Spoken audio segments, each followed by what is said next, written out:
This video is sponsored by CuriosityStream and Nebula. Previously on Copaganda. I'm not here to tell you that Brooklyn Nine-Nine is capital B bad, but Brooklyn Nine-Nine isn't really using its comedy to satirize the police. It's using it to present a pleasant version of them that doesn't reflect reality. What if Brooklyn Nine-Nine really tried to reimagine what a good police community interaction would be like? How will things play out for our boys in blue? Don't touch that dial!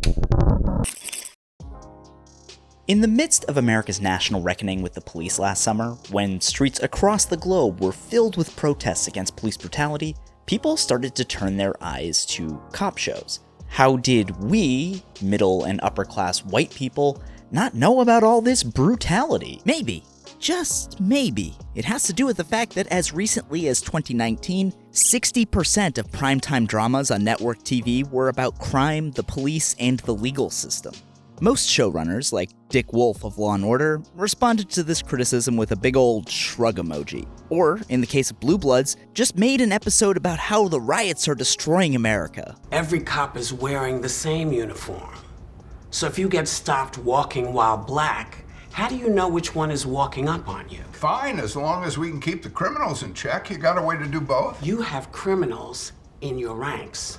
Regina, you need to get your head out of your ass. That's your obligatory shot at Blue Bloods, the worst show I've ever watched for this channel. I'm going to get my money's worth. There was one cop show that seemed to really take those criticisms seriously, though. Brooklyn Nine-Nine, the wacky NBC sitcom set in a police precinct, made a lot of noise about how they weren't going to go back to business as usual for their final season. Actress Stephanie Beatrice contributed her residuals from the show to the National Bail Fund. The show's writers famously threw out their first 4 scripts, and Terry Crews went on Seth Meyers to talk about how the global protests against police brutality would affect the final season. You know, we actually all got on a Zoom call just the other day because of what's happening in this country, and we were witnessing so many, just abuses of power.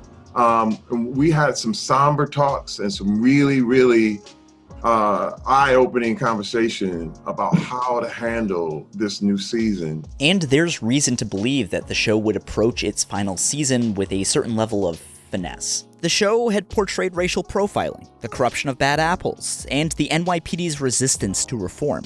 Plus, the show was aimed at a younger, more liberal audience, evidenced by the show's diverse cast and how it often points its jokes at systemic issues like gun control and the prison industrial complex. The only people less popular in here than cops are snitches. Well, let's be honest, it's not great in here for trans people. That is so true. But do we really need to do another episode about Brooklyn Nine-Nine? Do we really need to revisit this show after we already proved that Michael Schur is a cop? Well, I think that we can learn a lot about the state of police reform in the United States by looking at this show. In 2014, there had been protests for Michael Brown, in 2015 for Freddie Gray, in 2016 for Philando Castile. The list unfortunately goes on and on. But those protests didn't take off in the same way they did in 2020. Last year, a lot more white liberals joined the Black Lives Matter movement, who are exactly the kind of people who watch Brooklyn Nine-Nine. Brooklyn Nine-Nine is directly in conversation with that group of people. And I think that by looking at its final season, we can learn a lot about the state of the police reform movement and where that coalition stands today. Welcome to Copaganda, a series of videos exploring the portrayal of the police on television and how that portrayal has shaped our understanding of who the police are and what they should do. We started by covering how the LAPD helped start the cop show genre by providing creative input and censorship on Dragnet, before breaking down Blue Bloods, Brooklyn Nine-Nine the first time, The Wire, The Shield, Marvel, Lucifer, and spooky cop shows, TM. Today, we're returning to the Nine-Nine to talk about its final season and to never talk about Brooklyn Nine-Nine ever again. Whoever gets the most correct answers will be crowned the better friend. Also, there's that whole going to prison or not thing. America can't relate to the prison stuff, it's too real. Let's look at what the show did in its final season, the ways in which it was a departure from previous seasons, the ways in which it wasn't, and what message it leaves its audience with in regards to the police reform movement. I'm just going to be focusing on the final season of Brooklyn Nine-Nine in this video, since I already covered the rest of the series in my previous video. Don't worry, you don't have to have seen that one to get this one, but, feel free to check it out after you're done with this one, or, open up a tab, right? I'm Jackson, and this is Copaganda. Before we get into any kind of analysis, let's just start by laying out exactly what Brooklyn Nine-Nine did in its final season to address all the 2020 stuff. You know, the stuff that happened in 2020. It was a great year. In its very first scene, we see all of our characters in masks during the height of COVID. What is the number one problem with the coronavirus? Mass death, economic collapse, the way the disease has exposed the systemic injustice at the core of American life. Well, yes, obviously those. But after that, it's how to high-five your friends while staying 6 feet apart. I guess I should say the first height of COVID, since we're still averaging about 165,000 cases per day as I write this. Anyway, Rosa Diaz, one of the core detectives on the show, announces her resignation from the force, arguing that she can help more people by becoming a private investigator that helps victims of police brutality. Because I couldn't ignore what I was a part of anymore. Couldn't ignore what the police are doing in my community to people who look like me. Rosa isn't the only officer struggling to reconcile what they've seen with their status as an officer. Captain Holt's marriage is on the rocks because of the tension he feels. It's been a tough year to be a black man and a police captain. I went into survival mode, and it seems I have neglected my personal life. Charles Boyle, one of the white detectives on the show, shows up to work dressed like this, in a gesture of performative wokeness. Why does Charles sound like a podcast? Oh, because I'm listening to one right now. It's called Two Wrongs Makes a White, Lessons in Anti-Racism. Terry puts him in his place, though, by explaining that it's good that Boyle wants to help, but that being so performative centers Boyle, when that's not the point of educating yourself. If you want to do something about these issues, you have to do it because you think it's the right thing, not because you want me to know about it. Later in that first episode, Rosa works a case, trying to clear a black woman who has been charged with assaulting police officers when in fact she was the one who was assaulted. Jake offers to help out as a poorly veiled attempt to make an argument about policing. You know, the system can still work sometimes when good people are involved. Is that why you want to help? So you can make some point about policing? As Jake and Rosa work the case, they find that Rosa's client is telling the truth and eventually obtain damning body cam footage that the police union was hiding. They show it to the captain who oversees the cops in question, and things go poorly. I can still get the charges against your client dropped now that I saw that footage. I'll get my officers to revise their statements. And they'll be punished? No, there's no way I can suspend them. Suspend? I thought you would fire them. Oh, you're being serious now. Huh? I guess jokes aren't our thing. She explains the miles and miles of red tape that insulate police from any kind of accountability. The police union can appeal. Prosecutors won't jeopardize their relationship with the police. The officers only have to clear the very low bar of, "I feared for my life." Even if the commissioner agrees to fire these officers, they will file a countersuit and get paid to stay at home. Plus, there's qualified immunity and retaliation that would force the captain to resign. And then one of the only female captains in the NYPD is forced to quit, and you don't want me gone. I'm one of the good ones. And I know how that sounds, but I'm not one of the bad ones who say they're one of the good ones. I'm one of the good ones who say they're one of the good ones. Yeah, I hear it, Rosa. You can stop staring daggers at me. Let's just go. Those are all very real barriers, which don't usually get talked about in TV shows, and a lot of which we've hit on in previous episodes of this series. And this is all in the first episode of the new season of Brooklyn Nine-Nine. Impressive.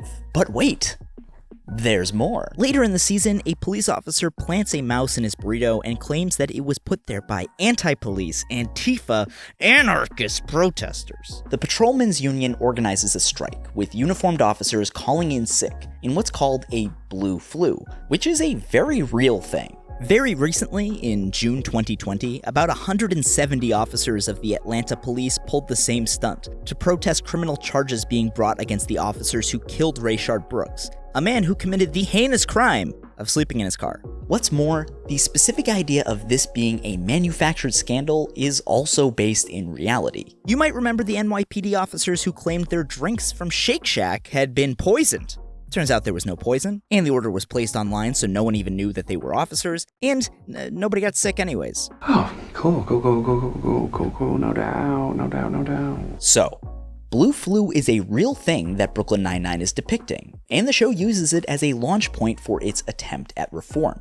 Turns out, with all of those uniformed police officers at home and not in constant contact with the population, things went pretty well in the 9-9. With fewer officers at our disposal and none of them trying to hit CompStat numbers, we made fewer bad arrests. Number of complaints against officers down 32%. Number of cases thrown out at arraignment for insufficient evidence down 34%. And here's the most important thing we didn't do. We didn't make the community less safe. Rates of major and violent crime, what actually matters, stayed the same. This becomes a case study for a reform program that Amy and Holt pitched to the NYPD, one emphasizing less contact with uniformed police officers. There aren't really any more details in the proposal, and maybe it's not realistic to ask a workplace sitcom to have a detailed policy proposal in between all their jokes, but I can still dream. Anyway, this idea is held up as a good police reform, and the show even goes so far as to contrast it with other proposals like technology and surveillance methods. Ugh, and he's pitching predictive algorithmic policing.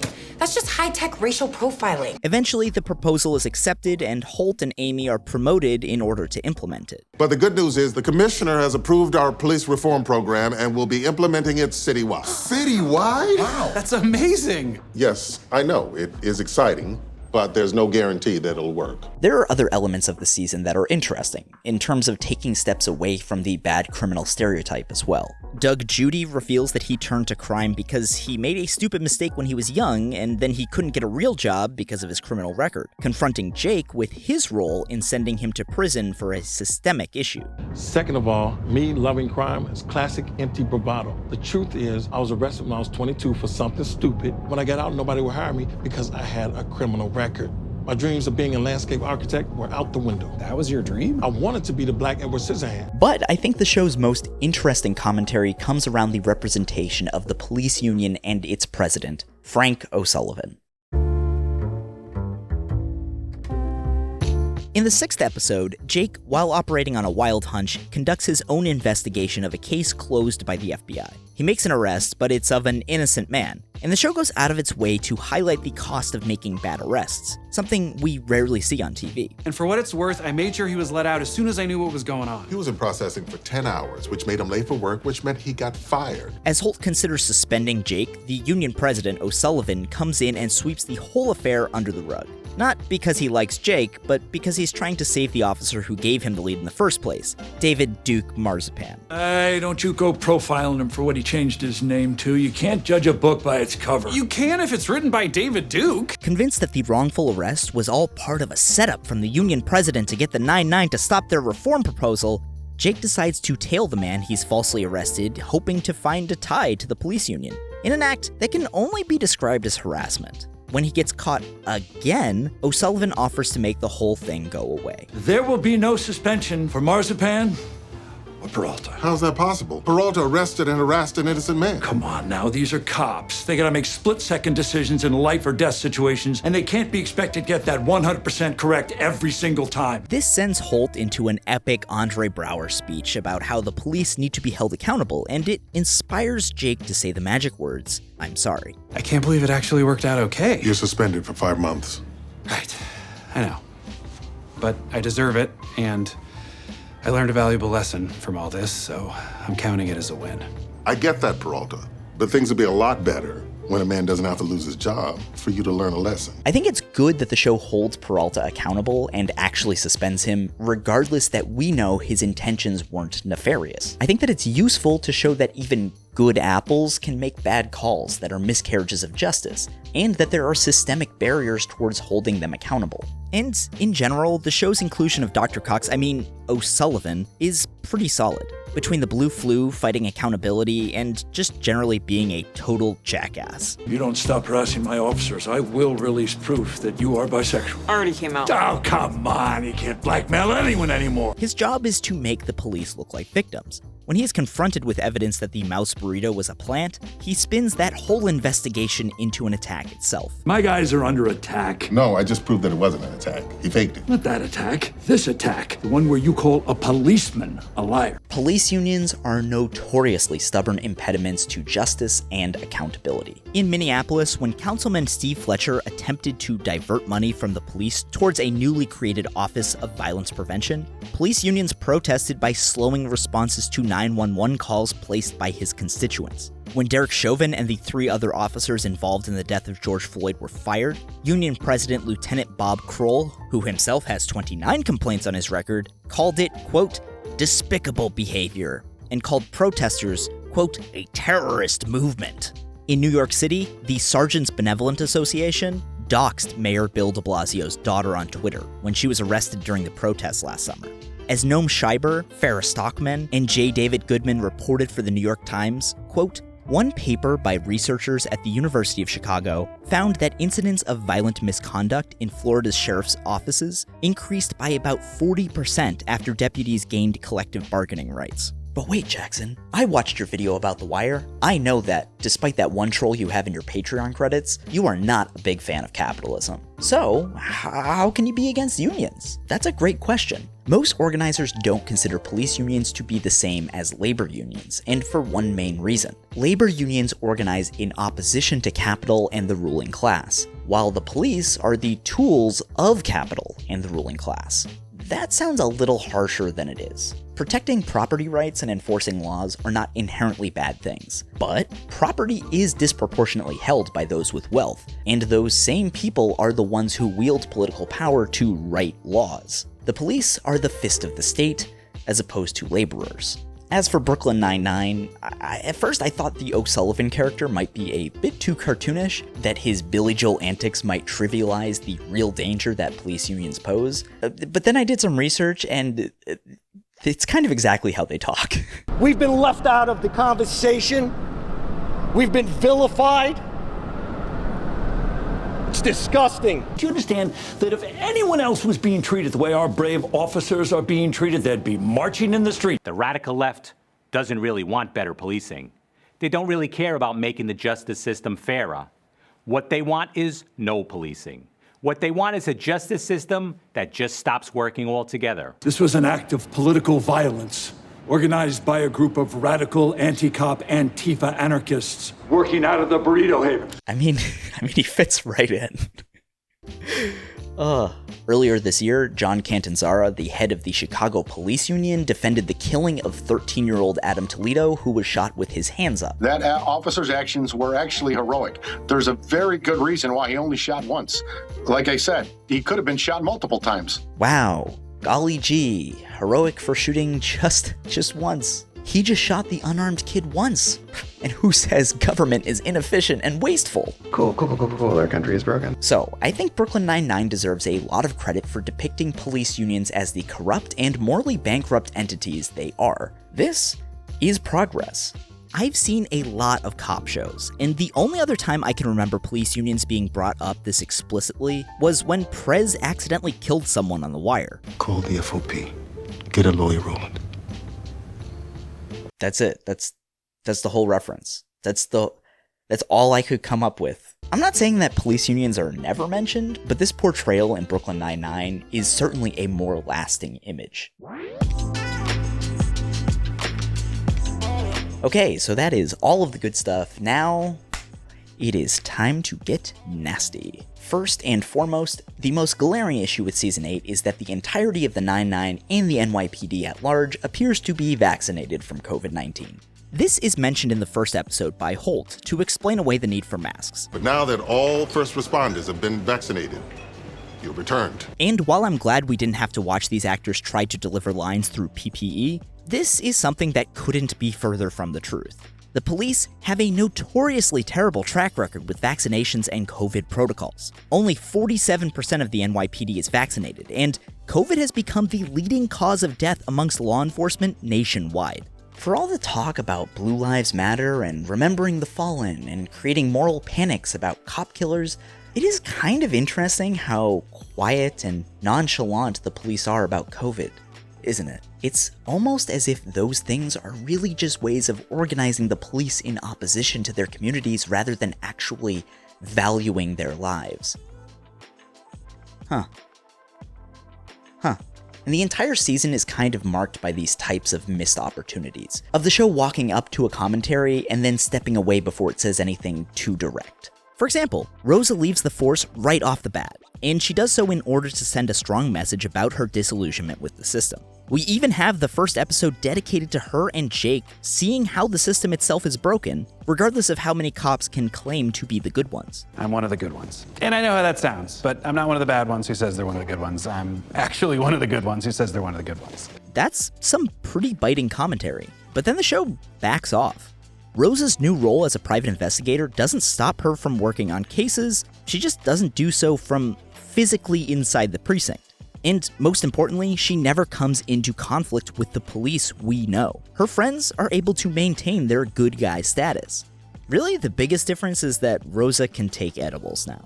My edibles just kicked in. The show also makes Rosa the only character of color to actually work through her complicated feelings about being part of the NYPD. Now, I want to preface this by acknowledging that I am a white guy, and I have no idea what it would be like to be a police officer of color during the brutality or protests that 2020 brought. And I don't want to imply that I know how these fictional characters should have responded or what a good representation of that kind of response would be. But that's kind of also the point here. We're only allowed Rosa's perspective on why she left the Force. Holt vaguely mentions that it was hard to be a black policeman in 2020, but stops there and doesn't offer anything beyond that. We don't know why he, or Terry, or Amy stayed on the Force because we don't see these characters struggle with that choice. Rosa is allowed a soapbox to make her point, and then nobody else thinks about anything she brought up ever again. But not all of them, not me. This isn't about you. And this case where a black woman was assaulted by the police has nothing to do with you either. By excluding them, the show almost implies that Holt and Amy and Terry have dealt with these issues internally, and that they have come to a conclusion, and now they feel more at ease in their situation. We can make reforms, but they need to work within the system. There's no need to change the broader structures. It's all up to people of color to address the situation individually. And although they see the exact same issues, Jake and Boyle never have to actually struggle with these decisions. As for the reform program that Amy and Holt get approved, it really does feel haphazardly thrown together. We know nothing about it, other than that it's based on fewer police interactions and that our characters, who we know are good, like it. We don't see any resistance to it, except from O'Sullivan, despite the fact that we have seen tons of other kinds of obstacles within the NYPD over the seasons, from bad captains to racist cops. Put your hands on your head, turn around, don't make any sudden movements. I didn't do anything. Also, keep talking. See what happens next, huh? And because of this, when the reform program is finally approved, it feels completely hollow. It's announced in a room that only includes our main characters, probably due to COVID restrictions during production, but it only serves to highlight how behind the scenes the entire idea of reform is here. And Jake.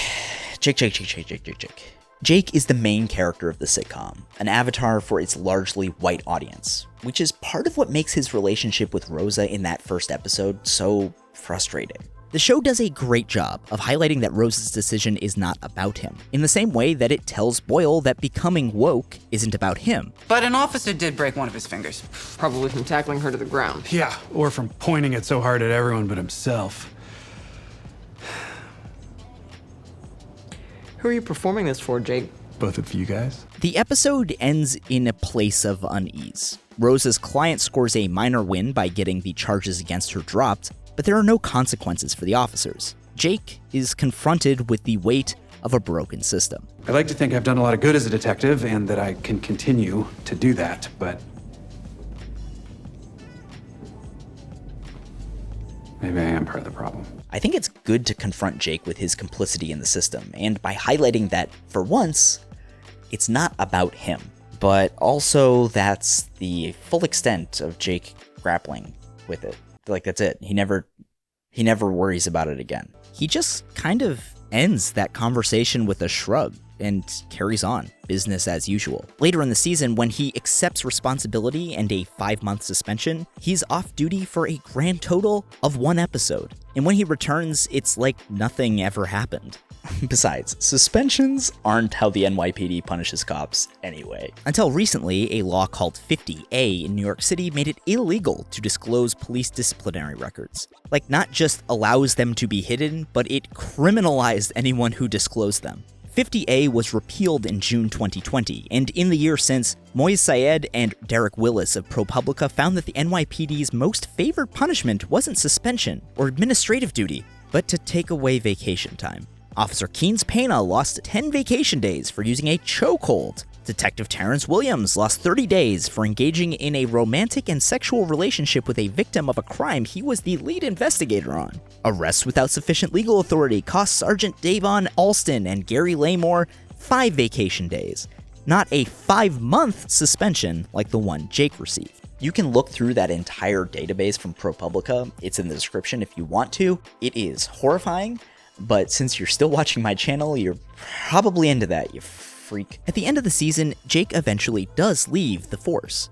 but it's to be a stay-at-home dad. His choice has nothing to do with being confronted by a broken system again and again, and him questioning his role in it. Whenever that happens, he makes sad puppy dog eyes, and at best, just keeps carrying on exactly the way he was. And at worst, he actively tries to prove that the system works. So, Brooklyn Nine-Nine's response to the protests of 2020 was measured, if we want to be generous about it. There were some good things, like exposing police unions and Rosa's choice to leave the force in protest. But the whole season just gestures at a reform that is too vague to know how much it's limiting the size of the police. And then everyone just throws their arms up, says hooray, and walks away. Despite all of the talk about defund the police over the past year, most police departments didn't really do all that much defunding. New York City Hall, for example, voted to defund the police by $1 billion last summer. It was a big story, but it didn't really come to fruition. According to the Citizens Budget Commission of New York, the operating budget was reduced 7.8%, $415 million, and central expenses were reduced by 1.1%, $59 million. What's more, most of these cuts were one-time reductions in overtime expenses and in reduced hiring. And since then, we've seen a lot of media coverage of a massive crime wave sweeping the nation. Across the U.S., murders have skyrocketed. Society right now, whether we want to admit it or not, we are tolerating terror. A recent report shows major cities saw a 33% jump in homicides in 2020. If you ask the police, this is because of all of that defunding. But if you actually dive into the numbers, you'll find out that not only is the narrative that defunding the police has contributed to a spike in crime false, but also that crime isn't really spiking at all. It is true that shootings and homicides are up across the country, both in 2020 and 2021. But in their comprehensive fact check at The Guardian, Lois Beckett and Abine Clayton found that most felony crime is down. Rapes are down 14.2%, property crime is down 7.9%, and robberies 10.4%. As criminologist Richard Rosenfeld sums up, quote, "Most crime is down, including most felony serious crime. If the depolicing argument is correct, why did it only affect an uptick in violence and not other street crime? In fact, it appears that the rise in gun violence is most due to the historic rise in gun sales across the United States during 2020. The FBI processed a record 39.7 million background checks that year, a 40% increase from 2019. Still, this media hysteria has fueled backlash and a renewed effort to refund the police. The NYPD's budget is seeing a 4.7% increase in 2022, a trend we've also seen in other major cities like Seattle, LA, and Chicago. Hell, New York City just elected Eric Adams as mayor, a tough-on-crime former cop who ran his campaign arguing that plainclothes anti-gang units should be reinstated. If you want to know why that's a bad idea, check out my video on The Shield. Either one of them, both of them are good. But what does any of this have to do with Brooklyn Nine-Nine? The show never even mentioned defunding the police. In fact, they need funding for their reform program. Apparently, there are several other groups presenting reform proposals to One Police Plaza, and only one will get funding. That's true. Brooklyn Nine-Nine pitched a pretty mild reform policy, avoiding any kind of hard questions or changes. And I think that's pretty reflective of the center-left's hesitancy about the policy of defunding the police. Defunding the police might be a bad slogan, and I think that it's hard to write a good one. Fund social work isn't provocative. It doesn't get the people going. But there is broad support for the actual policy proposals Defund the Police represents. A poll from Politico and Morning Consult found 28% of voters supported the slogan Defund the Police, while 43%, a plurality, supported redirecting police funding to communities. Brooklyn Nine-Nine had a great opportunity to explain how a systemic change of reallocating funds could work, to have these kinds of conversations. But it didn't. And look, I get that it's a comedy, and that pretty much none of the bummer information I just gave you is all that funny. But it's pretty weird for a show to make a lot of noise about changing its entire final season to address police reform and then to follow through so weakly. There is a ton of evidence that higher police budgets do not correlate with a lower crime rate. Here's the change in state and local police spending adjusted for inflation compared to the change in violent crime rate in a year-over-year scatterplot. There is literally no correlation at all. None. Nada. Zip. According to the ACLU, quote, out of the 10.3 million arrests made per year, only 5% are for the most serious offenses, including murder, rape, and aggravated assault. These are the ones that truly threaten public safety. The other 95% of arrests are for things like traffic violations, marijuana possession, unlawful assembly, and even removing a shopping cart from store premises. That means that police spend the most resources going after minor incidents that actually don't threaten everyday life, but do lead to mass criminalization and incarceration.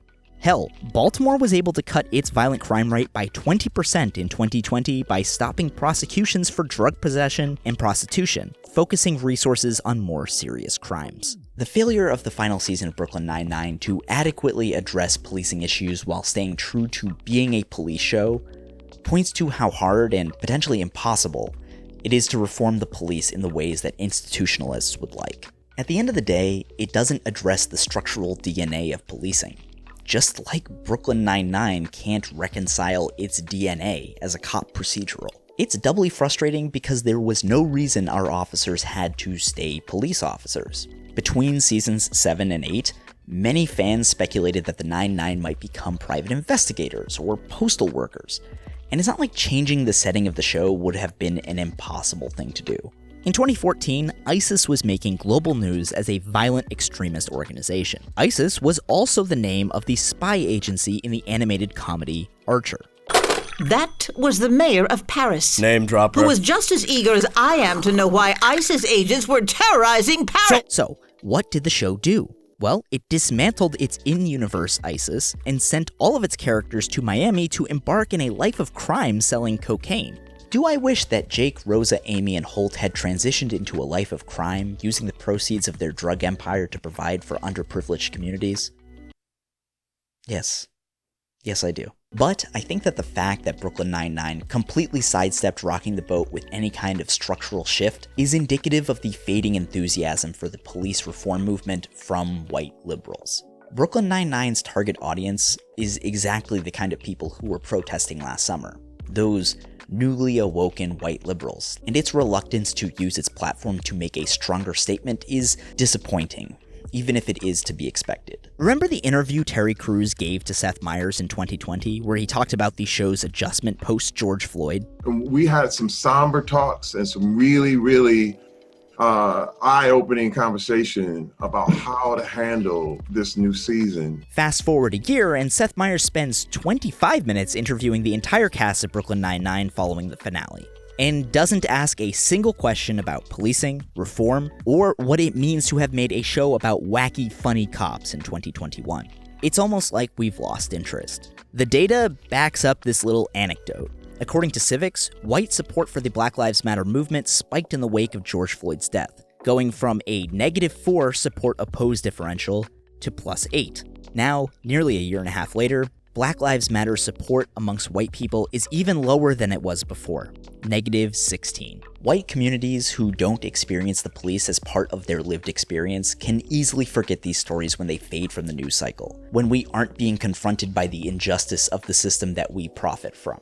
In the words of Michael Tesler from 538, quote, "This surge and decline in media attention clearly corresponds to changes in public opinion among white Americans. And it's possible that some of the historic gains we've seen in white views of the Black Lives Matter movement might not last." Which is actually why I think it's important to hold cop shows accountable, and especially Brooklyn Nine-Nine, which wants to be viewed as a progressive show. Perhaps that's a lot of pressure to put on one silly sitcom, but this is a popular cop show with the attention of the very same white people who are losing interest in the movement. If not this show, then who?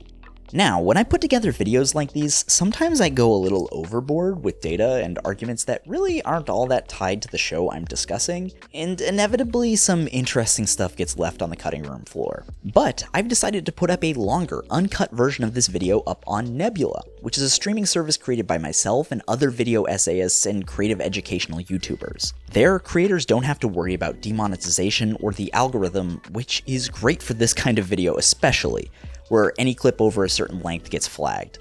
If you were watching this video on Nebula, you wouldn't be hearing this ad. You'd be listening to me pivot into a discussion about Slavoj Žižek's theory of violence, and a really excellent video essay by FD Signifier.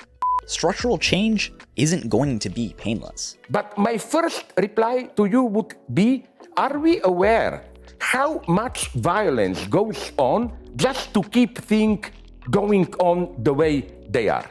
The best way you can get access to Nebula is by signing up for this video sponsor, CuriosityStream. They're a documentary streaming service that's also super passionate about education. And we've worked out a deal where if you sign up for CuriosityStream, you'll get Nebula for free, which isn't just me. It's all sorts of other great YouTubers in this space, like Second Thought, Just Right, Big Joel, and Lindsay Ellis. Plus, you'll obviously have access to CuriosityStream, which has a documentary catalog with thousands of titles, including some awesome documentaries I think you might be interested in, like 9/11 Kids, which is about the black students George W. Bush was visiting when he got the news about 9/11.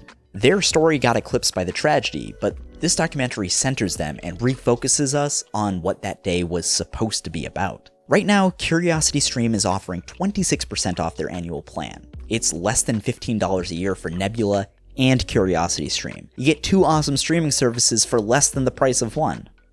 Plus, it's a great way to support me and other YouTubers like me. Just click the link in the description or go to curiositystream.com/skipintro to get started. Thank you so much for watching. Please do the YouTube things, share, like, subscribe, ring the bell, the other stuff. You can also support me on Patreon and get access to other TV content like podcasts, blog posts, and Q&As. If you'd rather give your money to places that deal with some of the issues we talked about in this video head on rather than a TV nerd doing media analysis, here are some organizations that I think do great on-the-ground work in police reform activism. Their links are in the description. Next video on the channel is going to take a break from Copaganda. Instead, we'll be talking about Succession. Thanks again, and talk at you next time.